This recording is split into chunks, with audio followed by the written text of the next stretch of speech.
Well, I think I mean, what was fun to come back into the MCU as Ghost, and with all these characters is that we're all not in a good spot. Where we've all been, we've all been in our, the villains of our own, movie or series, but where you find us is that we're very much not, I mean, for Ghost, certainly she's very much alone. She's still continuing to kind of survive and in her own way thrive of surviving, basically. For the past 15 years or so, Marvel became a powerful brand in the industry. And the audience kind of knows what to expect when entering the theater. So what do you guys think makes Thunderbolts stand out in the Marvel Universe? Yeah, I mean, it's a high wire act, right, to keep up with what Marvel's done thus far and do justice to everything the way that they tell stories in this very grand, massive, big scale. And then also, I think what many of our goals was on this was to kind of inject it with this this humanity and give it the time and the real estate within the story to kind of let these characters flesh themselves out a little bit more. And so in a lot of ways, yeah, it did feel like it was a good challenge because we love Marvel so much and we wanted to kind of we don't want to stray away from what they've done so well. But then also as anything, doing something new is like you feel like you're stomping on sacred grounds. And so, but luckily Kevin was really adamant about let's do something a little different here. And so we were all kind of on the same page, trudging forward in a very exciting way. And I like the gray area that the Thunderbolts heroes live in. They all did things in the past that could come back to haunt them. And so how refreshing it was having that approach in a superhero movies, as the good guys are not exactly the good guys. Well, I think I mean, what was fun to come back into the MCU as Ghost, and with all these characters is that we're all not in a good spot. Where we've all been, we've all been in our, the villains of our own, movie or series, but where you find us is that we're very much not, I mean, for Ghost, certainly she's very much alone. She's still continuing to kind of survive and in her own way thrive of surviving, basically. And I think the idea of forgiveness, second chances, even the idea of wanting to be a hero or to want like that choice that is made to actually come together I think it's going to be a really relatable journey, more than you'd think, for these characters. Lena, being a hero, there is no higher calling. Your sister understood something about that. I should have come back for you. Hannah, this is obviously not your first rodeo, as Ghost was introduced back in 2018 in Ant-Man and the Wasp. But Lewis, this is your first rodeo as your kind of Marvel freshman in the main cast. So what was the best advice you were given by the guys entering the Marvel Universe, and what was the worst advice you were given? I would say best advice was just, everyone in this whole cast and crew really led by example. And so it was like walking onto a set full of, some of the best people who do what they do. And so just inherently getting to watch that and be in its presence and have a front row seat to that, I mean, I've never learned so much so quick.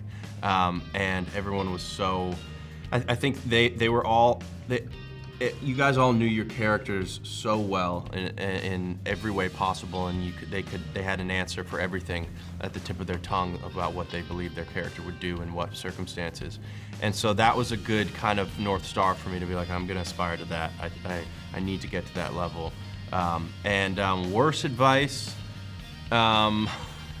I would say, you know, Wyatt gave me a piece of great advice that I could have used earlier maybe, which was that he was like, you know, I worked out so hard for this because there was a part where it was like you know, there was gonna be a big reveal, and it was a hard challenge because he needs to look like scrawny Bob, and then who could believably then be somebody else, and so which we only had like so much time, so worked really hard with our trainer Brendan, and after that it came to the scene, and Jake was like, it doesn't make sense for them to shoot your whole shirt off, like, and not your pants, like, and so I was like, that's a really good point. And Wyatt was like, oh yeah, I should have told you, like, I worked out really hard for, and then it was like 2 seconds on my back, and he was like, I'm never doing that again unless it's like in writing that I need to, it's gonna be seen.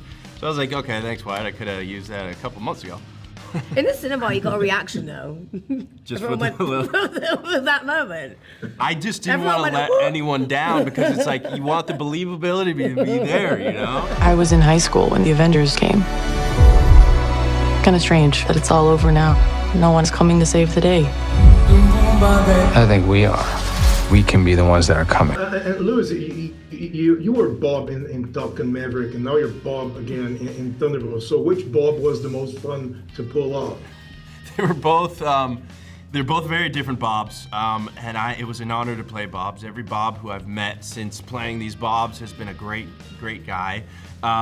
And so it's an honor for me. But I think they're both, yeah, very different. Obviously, Bob in Thunderbolts has many more facets to him and kind of goes in a lot more different directions, which is both fun and a lot more to keep track of. But I'm sure when I play Bob the Builder live action next year, that'll be my favorite. I'm just pushing that until it's real. So, the Sentry was introduced in the comic books in a very clever way as a supposed lost Stan Lee character from the past. Backstory that I know it wouldn't fit in the movie. Do you guys think getting a lot of info from the comic book lore can get in the way when translating the stories from the page to the big screen? For me, I mean, Ghost was, I remember doing my research back then for Ant-Man and the Wasp, for Ghost was all the comic books, the main comic books that Ghost featured in were actually the Thunderbolt comic books. But in the comic books, Ghost was a man. It was, you know, described as he or it. And there wasn't like a lot to go on from the comic book for me personally, because the story and what Peyton Reed did and the whole origin story of what Ghost and Ava Star and what we've created for that was, I think, more, well, we didn't really draw too much from the comic. We just kind of had this whole kind of like fresh start and going, right, okay, like this is who Ghost is gonna become, and this is her origin, and this is who she is. And you know, then even the transition from Ant-Man and the Wasp to Thunderbolts, again, it's like I loved reading the Thunderbolts comic books because that's where Ghost featured in, so I was always aware of Thunderbolts, you know, the existence of it. But yeah, for me personally, I didn't draw too much on it from my character, but... I am a void. Look what you unleashed.